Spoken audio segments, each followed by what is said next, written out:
सरस्वत्यै नमः। ॐ श्री गुरुभ्यो नमः।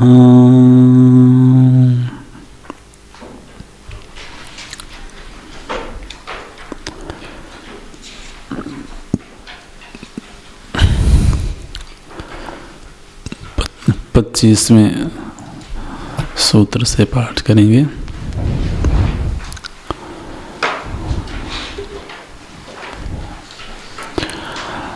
सा तो कर्मज्ञानयोगेभ्योऽप्यधिकतरा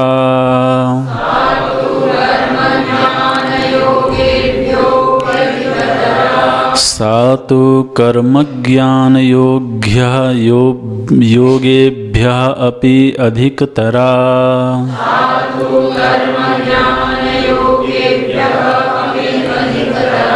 फलरूपत्वात् ईश्वरस्य अभिमानद्वेषित्वात् दैन्यप्रियत्वाच्च तस्याः ज्ञानमेव साधनम् इत्येके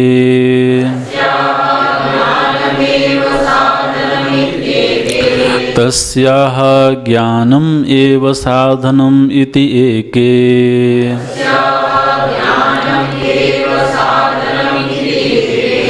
अन्योन्याश्रयत्वम् इति अन्ये स्वयं फलरूपतेति ब्रह्मकुमाराः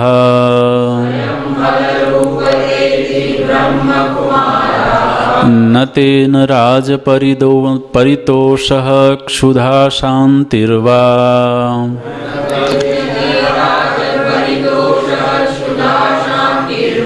न तेन राजपरितोषः क्षुधा शान्तिर्वा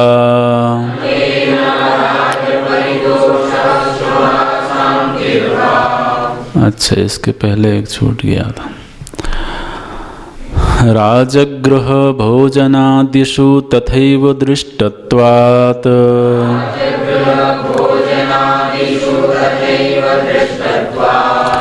राजगृह भोजनादिषु तथैव दृष्टत्वात्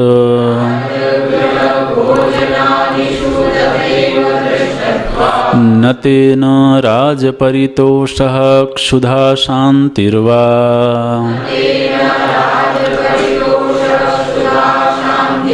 तस्मात् सैव ग्राह्या मुमुक्षुभिः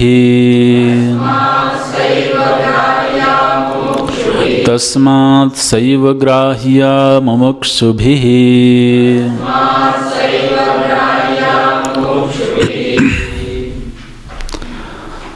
सा भक्तिस्तु ज्ञान कर्म योगेभ्यः अपि अधिकतरा फलरूपत्वात्। ये जितने भी साधन मार्ग के विविध साधन हैं, इन सब का अपना एक विशेष साध्य होता है।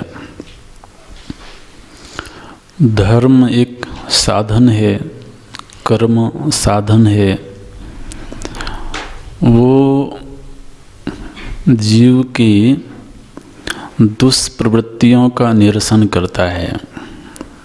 व्यक्ति की जो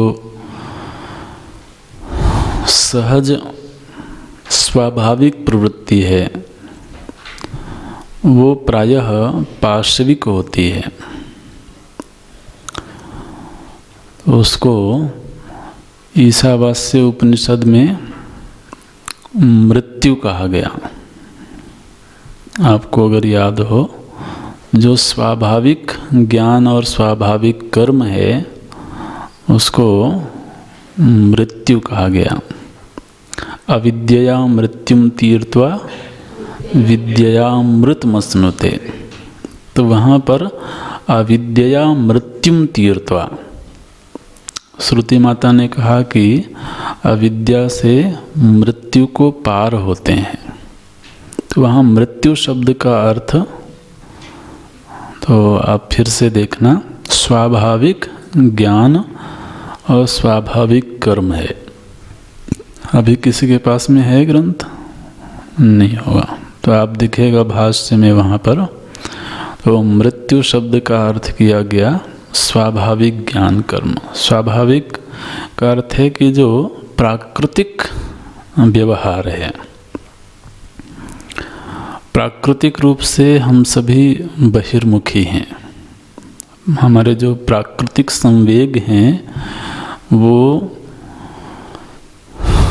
एक तरह से देखें तो अधोगामी होते हैं, इंद्रियों को नीचे की ओर ले जाते हैं, विषयोन्मुखी बनाते हैं।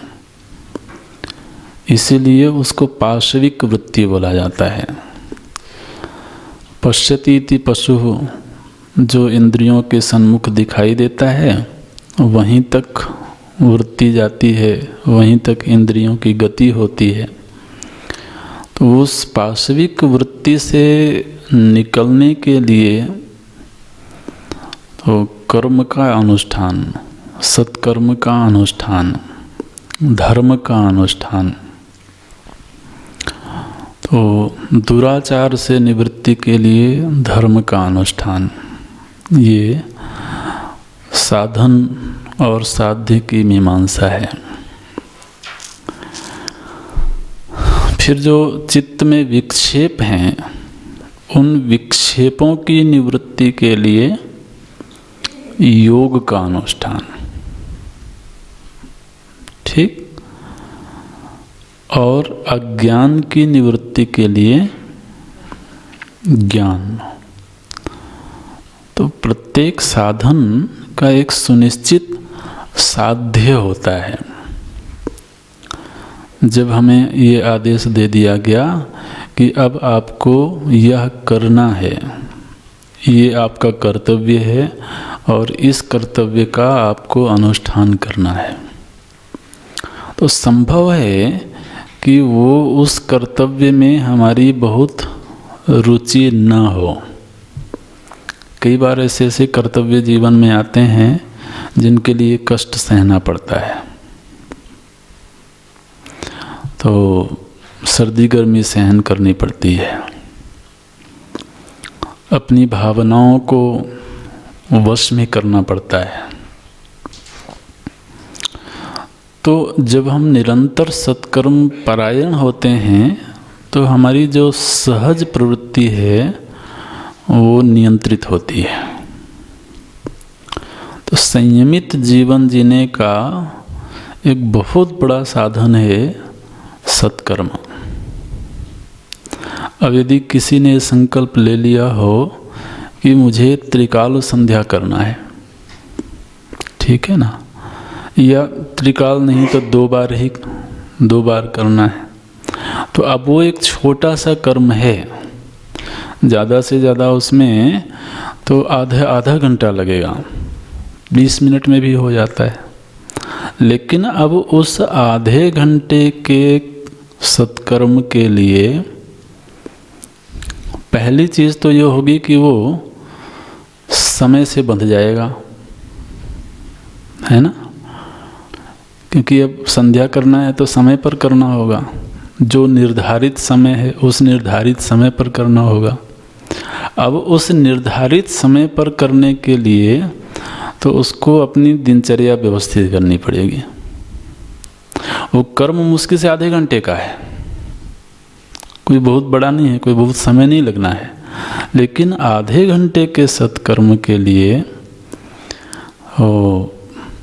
उसको व्यवस्थित, मतलब उस समय फिर वो कहीं जा नहीं सकता है, उस समय कोई और काम नहीं कर सकता है। तो एक छोटे से छोटा नियम भी हमारे जीवन को व्यवस्थित कर देता है। उस समय वो कोई गपशप नहीं करता है, उस समय पर उसको थोड़ा पवित्र होकर रहना पड़ेगा। अब संध्या करना है तो ऐसे ही किसी भी वस्त्र में नहीं कर सकते हैं, किसी भी स्थिति में नहीं कर सकते हैं। तो एक तो समय से बंध गया, दूसरा पवित्रता के प्रति आग्रह हो गया। तो ऐसे ऐसे करके वो जीवन व्यवस्थित होने लगता है। किसी ने ये संकल्प लिया हो कि मुझे आधा घंटा ध्यानाभ्यास करना है। अब आधे घंटे के ध्यानाभ्यास के लिए उसको 23.5 घंटा सतर्क रहना है। कहीं किसी से ऐसी बात ना हो जाए, ऐसा झगड़ा ना हो जाए कि फिर ध्यान में उसी की स्मृति बने। तो व्यवहार ऐसा हो कि व्यवहार हो और आदमी उससे निवृत्त हो जाए। कोई भी ऐसी बात ना हो कि वो फिर हमारे ध्यान में विक्षेप पैदा करे। तो वो ध्यान 15 मिनट का होगा, 20 मिनट का होगा, लेकिन वो पूरी दिनचर्या को व्यवस्थित कर देता है। तो ये धर्म का ऐसा रूप है। फिर योग है, चित्त बहुत विक्षिप्त है, उसको उससे मुक्त होना है। फिर अज्ञान एक बहुत बड़ी बाधा है, उससे निवृत्त होना है। ये जितने भी साधन है, ये साधन रूप दिखाई देते हैं। अच्छा, भक्ति क्या है? वो आनंदमयी अवस्था है। ठीक है, अमृत स्वरूपाचा, अमृत रूपिणी है वो। तो अमृत समस्त साधनाओं का फल होता है। ठीक है ना? तो इसलिए फल रूप होने के नाते तो यहाँ पर श्रेष्ठत्व का प्रतिपादन कर रहे हैं। दूसरा हमने पीछे चर्चा करी थी कि अन्य जितने साधन हैं, संभव है कि साधन काल में थोड़ा सा कष्टप्रद हों, लेकिन ये भक्ति साधन काल में भी रस रूपिणी ही होती है। अच्छा, फल की प्रकृति क्या है? फल का स्वभाव क्या होता है? फल की प्रकृति ये होती है कि उसको हम हमेशा अपने नज़दीक रखना चाहते हैं, उसको आत्मसात करके रखना चाहते हैं। कोई भी फल देखिए आप, जो फल रूपता है, मानो कि आम का फल है, ठीक है, हालांकि अभी सीजन नहीं है उसका, लेकिन मानो कि आम का फल है, तो इतना बड़ा पेड़ है, 5 साल 6 साल पहले बीजारोपण हुआ, वृक्ष तैयार हुआ, उसमें पत्ते आए, डालियां आईं, तो देखिए इतने साल लगे उसको बढ़ने में, इतना विशाल हुआ, हमें कभी नहीं लगा कि उसको अपने से मिला के रखें या उसको ग्रहण करें। ठीक? और वो सब क्रिया जब एक फल के रूप में फलीभूत हो गई, तो वो फल सामने आया, और अब सामने कितनी देर तक रखेंगे? जितना जल्दी हो सके उसको आत्मसात कर लो। ऐसा होता है ना? अच्छा, कोई पत्ते ला के रख दे तो या कोई शाखाएं ला के रख दे तो तो एक फल की प्रकृति होती है। वो जब आता है तो उसको हम अपने से मिला के रखना चाहते हैं, क्योंकि उसमें आनंद होता है। अच्छा, आनंद देने वाला फल ही हम पास में रखना चाहते हैं, दुख वाला फल नहीं है। आप कहोगे कि दुख भी तो फल रूप ही है, तो दुख वाले फल को तो दूर रखना चाहते हैं, लेकिन ये जो प्रेम वाला फल है, ये आनंदप्रद है, आनंददायी है। और आनंद दूर हो तो फिर ठीक नहीं लगता है। आनंददायक वस्तु जितना नज़दीक हो उतना ही अच्छा है। वहाँ पर देरी और दूरी बर्दाश्त नहीं होती है। तो जो स्वयं रस स्वरूप है, आनंद स्वरूप है, वो उसको हम आत्मसात करना चाहते हैं। अपने से दूर रखने में कष्ट होता है। अरे साधारण से साधारण वस्तुएं आनंदप्रद होती हैं। साधारण लोग यदि आनंद देने वाले होते हैं तो लगता है कि अभी और रह जाएं, इतना जल्दी क्या है। ठीक है। तो ऐसा होता है, कोई वस्तु आनंद देती हो तो फिर नेत्रों से दूर करने में कष्ट होता है, नेत्र के सन्मुख ही रहे। कई बार तो ऐसा लगता है कि आदमी अपने कर्तव्यों का भी विसर्जन कर देता है कोई आनंददायक वस्तु समीप हो तो। इसलिए ये जो भक्ति माता हैं ये रस रूपिणी हैं, आनंद रूपिणी हैं। फल रूपत्वात् अधिकतरा, फल रूप होने के नाते ये अधिकतर हैं। अब ये जो भक्ति माता हैं ये चाहे साधन रूप में हो, चाहे इनका सिद्ध रूप हो।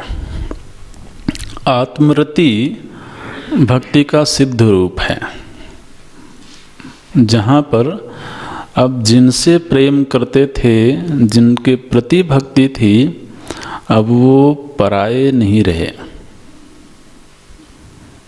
ये पराभक्ति का लक्षण इस तरह से है कि अब परायापन भी उस भक्त को बर्दाश्त नहीं होता है। आप विचार करो जरा कि जिस प्रभु से हम प्रेम करते हैं, जिनके प्रति हमने अपने आप को समर्पित किया है, जिनके शरणागत हैं, अब भक्त इतना भी बर्दाश्त नहीं कर पाता कि उनके साथ परायापन हो। इसलिए वो उन्हें आत्म रूप में पा लेना चाहता है और वहाँ अपने आप को पूरी तरह से तो विसर्जित कर देना चाहता है। अभिमान की प्रकृति ये होती है कि वो अपने आप को थोड़ा बचा के रखता है। मैं भी कुछ हूँ, इसी को तो अभिमान कहते हैं ना, कि मैं भी कुछ हूँ।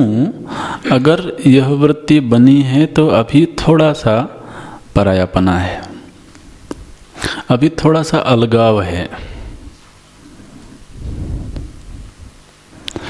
श्रेष्ठ भक्त उस अलगाव को बर्दाश्त नहीं करता और इसलिए मैं भी कुछ हूँ, इस वृत्ति को भी वो छोड़ देना चाहता है। इस वृत्ति से भी वो मुक्त हो जाना चाहता है।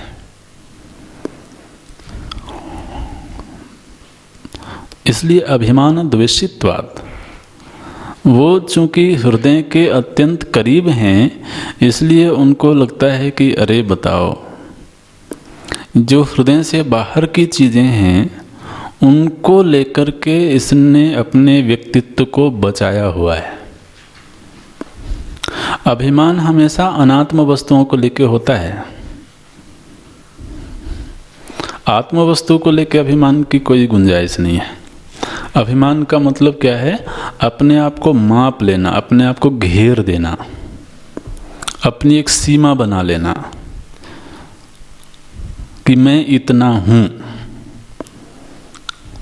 ठीक है, एक पैमाना बनाया कि मैं इतना हूँ, उसको बोलते हैं मान। हमने अपने आप के विषय में एक निर्णय लिया हुआ है कि मेरी इतनी योग्यता है, मैं इतना विद्वान हूँ, मैं इतना बलवान हूँ, मैं इतना धनवान हूँ। ये सब एक पैमाना बनाया है ना, हमने सभी ने बनाया हुआ है और उस पैमाने के भीतर ही हम रहना चाहते हैं, उस दायरे में ही रहना चाहते हैं। अच्छा, हमने स्वयं को लेकर के जो माप बनाया हुआ है, अगर सामने वाला उससे कम मापता है हमें,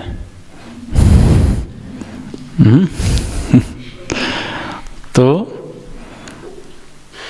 अपमान हो गया।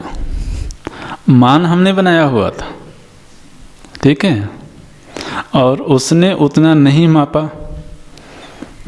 मानो कि हमने अपना माप ये बनाया हुआ है कि मैं 1 किलो हूँ, एक पैमाना है, और उसने पौन किलो ही मापा, तो अपमान हो गया। अच्छा, मान ही नहीं होता तो अपमान की स्थिति कैसे बनती?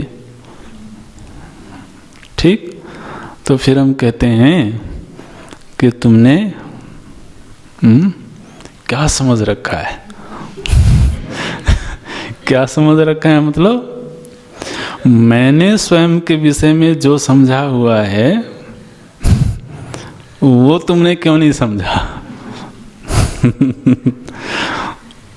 तो अपमान की अनुभूति होती है। अच्छा, हमने जितना माप बनाया हुआ है, कोई उससे ज़्यादा मापता है तो सम्मान, वहाँ पर भी मान अपना ही है, लेकिन उसको लगता है कि देखो ये तो मुझे ज़्यादा मापता है। तो अंदर ही अंदर हम जानते हैं कि मेरी माप कितनी है, लेकिन फिर भी खुश होते हैं क्योंकि एक दिली इच्छा ये भी है कि माप बढ़े। ठीक है, अभी 1 मीटर की है तो 1.25 मीटर हो जाएं, तो माप बढ़े, ये भी एक दिली इच्छा है। लेकिन अब अपनी सामर्थ्य है, क्या करें, अपने आप बढ़ा नहीं पाते।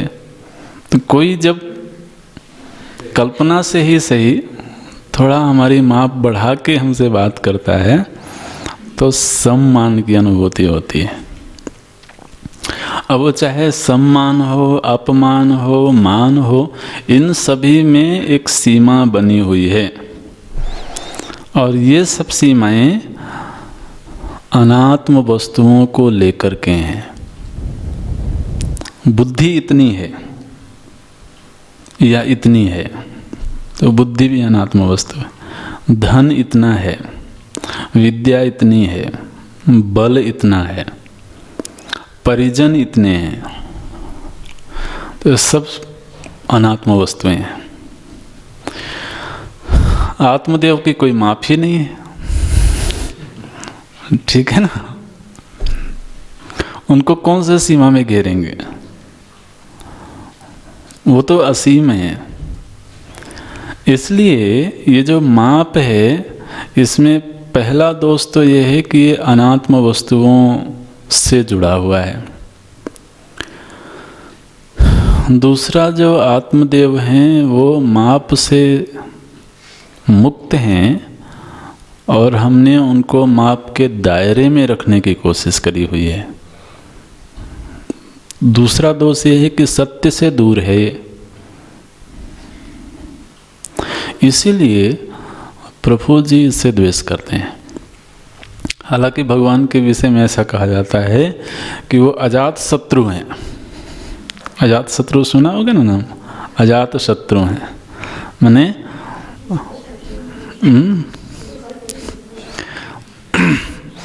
जिसका शत्रु जन्म ही नहीं लिया है, अजात शत्रु। अरे भाई, अगर प्रभु जी अजात शत्रु हैं तो ये कंस कहाँ से आ गया? तो खरदूषण कहाँ से आ गए? बोलिए।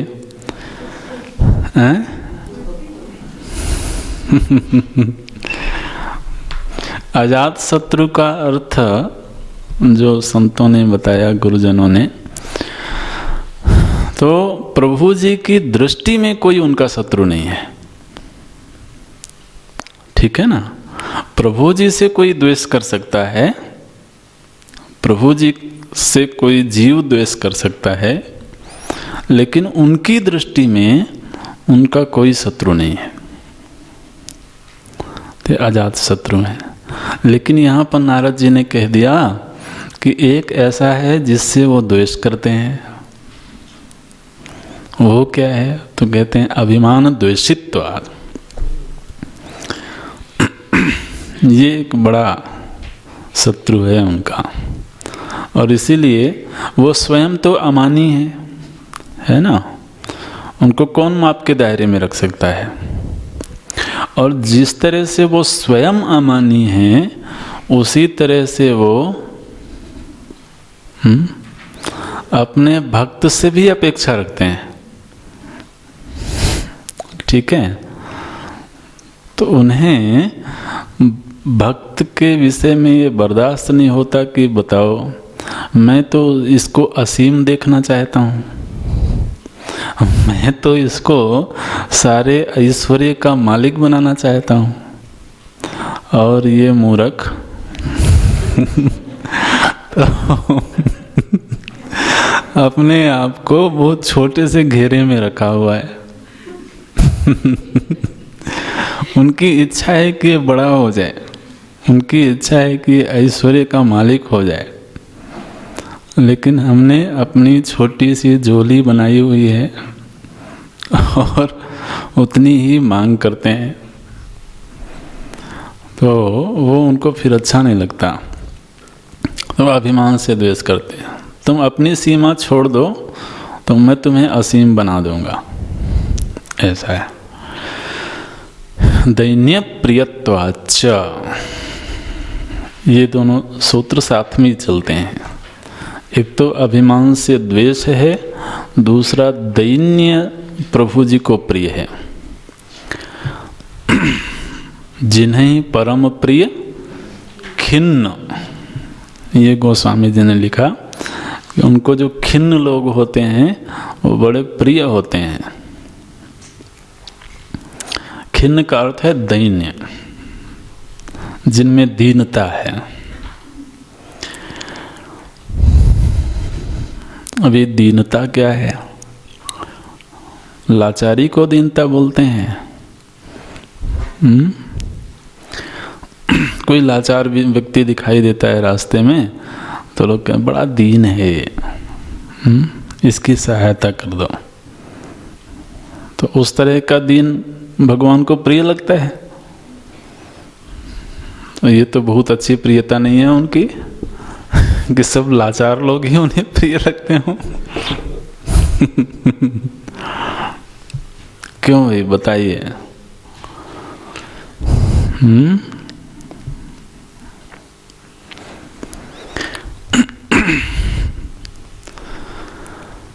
ये जो दीन है ना,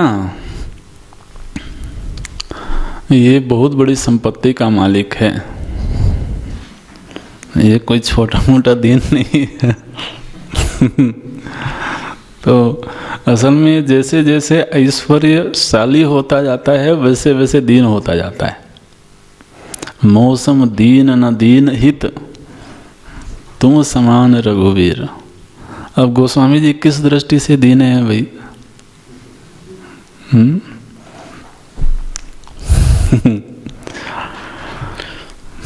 सारी दुनिया जिनको याद करती है, सारी दुनिया जिनको जगत गुरु के स्थान पर रखती है, लेकिन जगत गुरु के स्थान पर रखती है, ये उनका बड़प्पन है। और ये बड़प्पन आया उनके दैन्य भाव से। तो कहते हैं कि जो जितना ही झुकता है वो उतना ही बड़ा हो जाता है। तो वहाँ पर दैन्य अहंकार का विसर्जन कर देना। अभी उस दिन सत्संग में पूज्य गुरु जी के श्रीमुख से बात हो रही थी कि शत्रुघ्न जी का प्रसंग रामचरितमानस में प्रायः बहुत कम है, ठीक है, लेकिन उनका नाम उनके गुरुदेव ने क्या रखा है? कौन से शत्रु को मारा भैया उन्होंने? कहीं ऐसा रामायण में प्रसंग है कि उन्होंने शत्रु को मारा? बाद में जाकर के लवणासुर को मारा है, ऐसा प्रसंग आता है, लेकिन वो भी पता नहीं रामचरितमानस में है क्या? नहीं है ना। और नाम दिए हैं शत्रुघ्न। कभी विचार करना चाहिए ये शत्रुघ्न नाम। और वहां पर जब नामकरण हो रहा था तो ये परिभाषा भी करी है गोस्वामी जी ने। तो शत्रुघ्न कैसे हो गए, शत्रु का हंता कैसे हो गए? तो ये कहा गया है कि सबसे बड़ा शत्रु तो अहंकार है। और श्री शत्रुघ्न जी ने अपने आप को इतना छोटा बना दिया, इतना लघु बना दिया कि लोगों की नजर में भी नहीं आ पाए। तो अहंकार रूपी शत्रु को मार दिया उन्होंने। इसलिए दासानुदास भाव में वो रहते हैं। तो ये दैन्य भगवान को बहुत प्रिय है, जिसने अभिमान अहंकार का विसर्जन कर दिया हो। अहंकार का अर्थ होता है अहम करोमि इति। ऐसे होता है ना, अहम करोमि, ये मैं कर रहा हूं। वो भक्त क्या कहता है?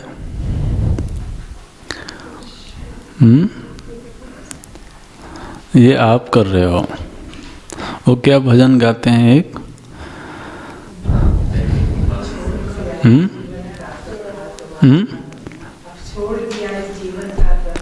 नहीं, हम जो याद कर रहे थे वो दूसरा है। आपकी कृपा से सब काम हो रहा है, मेरा नाम हो रहा है। तो ये भाव आ गया उसमें। वहाँ मैं करता हूँ ऐसा नहीं, आपकी कृपा से हो रहा है। वो फिर कर्मणि प्रयोग हो गया, मया क्रियते, मेरे द्वारा करवाया जा रहा है। ये अंतर हो गया ना। ये दैन्य है, ये प्रभु जी को बहुत प्रिय है। दूसरों को लगता है कि अरे खुद ही तो कर रहा है, लेकिन उसको ऐसा लगता है कि मेरे से करवाया जा रहा है। और इस भाव में उसको आनंद आता है। वो है ईश्वरस्यापि अभिमान द्वेषित्वात् दैन्य प्रियत्वाच्च। ये प्रभु जी को अत्यंत प्रिय है। फिर आगे साधनों की चर्चा शुरू करते हैं। तस्याह मतलब उस भक्ति के ज्ञानमेव साधनम इत्येके। प्रश्न ये उठा कि भाई ऐसी जो फल रूपा भक्ति है उसका साधन क्या है, वो फल रूपा भक्ति कैसे मिलती है? तो अब अनेक मत होंगे, उनमें से एक मत का नाम लेते हैं नारद जी। तस्याह ज्ञानमेव साधनम इति एके। तो इस पर वैसे तो अगली कक्षा में चर्चा करेंगे, लेकिन गोस्वामी जी ने इस प्रसंग में लिखा, जाने बिनु न होई परतीति, बिनु परतीति होई नहीं प्रीति। ये गोस्वामी जी ने लिखा कि जैसे जैसे हम उनको जानते जाते हैं, उनकी महिमा को जानते जाते हैं, वैसे वैसे प्रेम बढ़ता जाता है। तो यहाँ पर ज्ञान, उनकी महिमा का ज्ञान, उनके ऐश्वर्य का ज्ञान, उनकी विभूति का ज्ञान, उनकी भक्त वत्सलता का ज्ञान, ठीक है, उनकी दैन्य प्रियता का ज्ञान। ये ज्ञान भक्त को जैसे जैसे होता है तो प्रीति बढ़ती है, प्रेम बढ़ता है। इसलिए नारद जी कहते हैं तस्याः ज्ञानम एव साधनम इति एके। ठीक, अच्छा, तो यहीं तक रखते हैं आज। ओम ॐ पूर्णमदः पूर्णमिदं पूर्णात् पूर्णमुदच्यते पूर्णस्य पूर्णमादाय पूर्णमेवावशिष्यते। ॐ शान्ति शान्ति शान्तिः।